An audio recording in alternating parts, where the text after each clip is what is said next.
Since 1935, only 7 discharge petitions have ever become law, with a success rate of only 1%. But we here at MS Now noticed something unusual happening under this speaker, Speaker Mike Johnson. All of a sudden, a lot more House lawmakers are attempting these discharge petitions, including Republicans. 5 discharge petitions have been managed to get to the magic number of 218 votes under Johnson, more than in the prior 30 years combined. Last year, Republican Congressman Greg Steube tried to pass a bill providing tax relief for disaster victims. Speaker Johnson did his best Joseph Cannon impersonation and said no. But Steube filed a discharge petition, and a few weeks later, Biden signed it into law.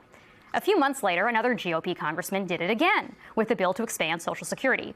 And then, of course, there was the famous Epstein discharge petition, which overwhelmingly passed the House despite Johnson's best efforts. Johnson, it seems, has been losing control of the House, as Politico reports. But just as a voter, you have to take it seriously because they're not doing their job. To Annie's point, they've abdicated all kinds of responsibility to actually govern and to be a check and balance on the executive branch. The resignations are significant because that just means that and look, we've all worked in politics. What it takes to run for office and campaign to be a member of Congress is quite significant. The money, the time, being away from your family, to then get there and realize, why am I here? I didn't sign up for this, and then decided you want to step down because you're not able to do anything. And I think that goes. And you're going back to your district. People are yelling at you. You don't have much to show for it. But that's exactly right. How one of the responsibilities of the speaker is to protect your members, and he cannot seem to do that in any meaningful way because he's trying to defend against Donald Trump, and he's not doing that very well. He's really just a mouthpiece for the administration, and he leaves the members to be able to essentially fend for themselves. That cannot feel good, whether you're a Democrat or Republican. That just can't feel good. But particularly a Republican looking at midterms next year, that's got to be problematic. I can't remember now off the top of my head. He changed it after McCarthy was ousted. So it's no longer one person can do it. But it is a very low number of people would have to band together to kind of try and oust him. I think a few things are protecting him right now. One is just the trauma of going through that 3 weeks when the Republicans could not elect a speaker, which is why we have Speaker Johnson. They don't really want to do that again. There's no clear successor. It's not clear, as much as complaining as there's about Johnson, it's not really clear who could do better. They've already rejected all of the other Republicans in leadership for this job. 2 is he still has Trump's support. Until that relationship fractures, I think he's fairly safe. And 3 is there's no Matt Gaetz figure right now. What Matt Gaetz is really talented at doing, he's the one who ousted Speaker Kevin McCarthy, was tending to a small band of Republicans and making sure that a band could band together and vote together. And that gives you power in the House. Like Marjorie Taylor Greene has power, but she's a one vote. She doesn't bring other votes along with her. That was Matt Gaetz's real talent as a... Welcome back, guys. Let's talk about something that's shaking Washington right now. Because what's happening in the House is not normal at all. The conversation around the House of Representatives have taken a very interesting turn. And many Americans are now asking one big question: is Speaker Johnson actually losing control of the House? When you look at everything happening inside the Congress right now, it really does feel like the Speaker's authority is being challenged in a way we don't usually see. In the past, even when speakers disagree with members of their own party, there was still some level of discipline and order. But the situation today looks completely different. And honestly, it's becoming more and more obvious. One of the biggest issues is that Speaker Johnson is facing pushback not from the opposition party but from his own Republican caucus. Usually, your own party is your strength, is your strongest base of support. They follow the same goals, the same agenda, and the same strategy.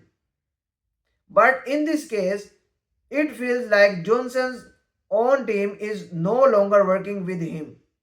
Some are even working around him. That is a huge red flag for any speaker, because your power in the House depends almost completely on your ability to keep your caucus united. Right now, members of his own party have started using something called a discharge petition to bypass him.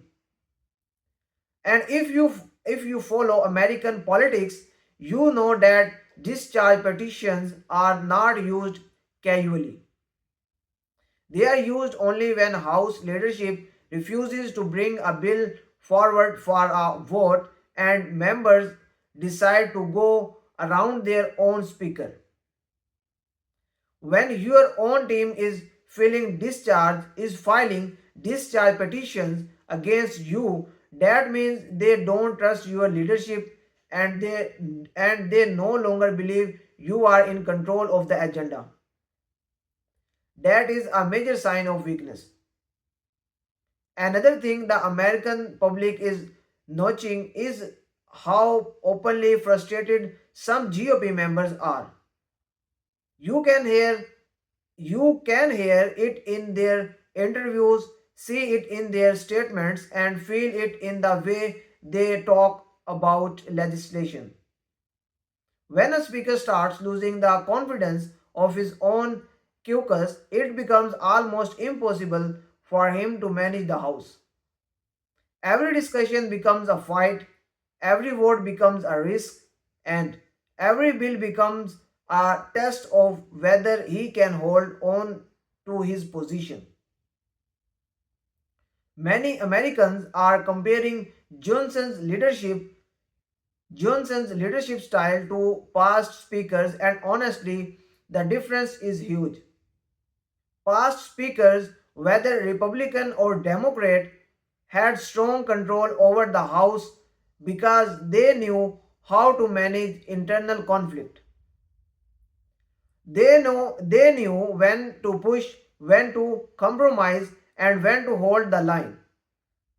But right now, it feels like Johnson is stuck in the middle of two sides that do not want to move. One group thinks he is not conservative enough, other group thinks he is too rigid. And when both sides are unhappy with you, it's almost impossible to lead effectively.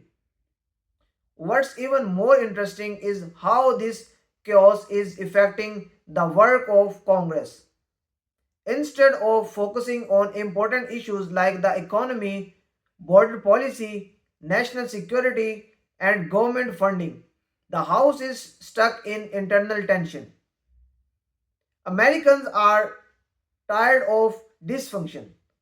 They want action, not infighting. And every time the speaker loses another battle inside his own party, the public sees it as another sign that Washington is broken. There is also a growing conversation about whether Johnson's role is secure. Some political analysts believe that if this continues, there could be a real push to remove him the same way a previous speaker was removed. It's rare in American history for speakers to be kicked out, but recently it happened. And because of that, the possibility now feels very real. When a speaker can't unite his party, can't control the agenda, and can't prevent members from bypassing him, then people naturally start questioning whether he should remain in power. A lot of Americans find this whole situation confusing because normally the majority party uses its strength to push bills forward. But here the majority seems divided, and that division is giving the minority party even more power. That is something Johnson's critics keep that is something Johnson's critics keep bringing up.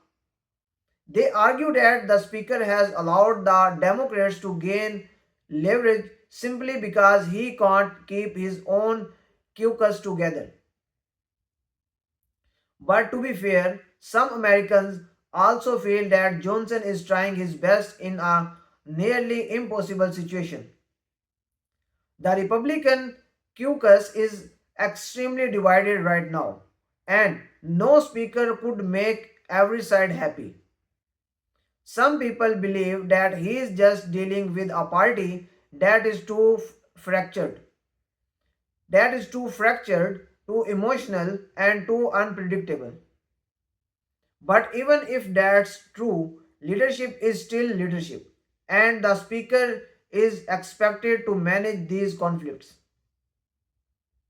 So, is he losing control? Many signs points to yes. Some discharge petitions to constant disagreements inside his own party to a lack of unity in major wards. Johnson's hold on power is clearly being challenged. Whether he can recover, rebuild trust, and bring order back to the House, that is the real question Americans are watching closely. One thing is certain: what's happening in the House right now is not normal.